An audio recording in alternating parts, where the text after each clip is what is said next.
VNews.tk Quetta से मैं हूं गालिब नेहात।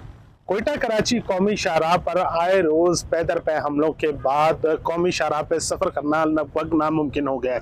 इसके अलावा ट्रेन सर्विस भी गैर यकीनी सूरत हाल की वजह से कभी बंद तो कभी उसमें इस सफर में मुश्किलात का सामना करना पड़ता है। ऐसे में शहरियों के पास एक ही सफर का जरिया रह गया है और वो है फिजाई सफर।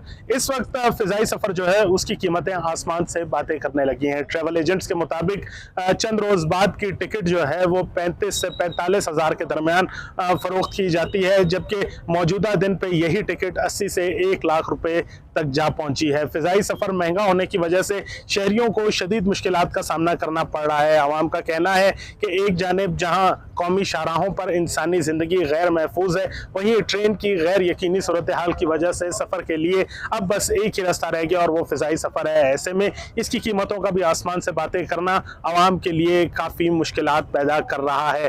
उन्होंने आवाम ने हुकूमत से मुतालबा किया है कि फिजाई सफर की कीमतों को फौरी तौर पर कम किया जाए ताकि आवाम को रिलीफ मिल सके।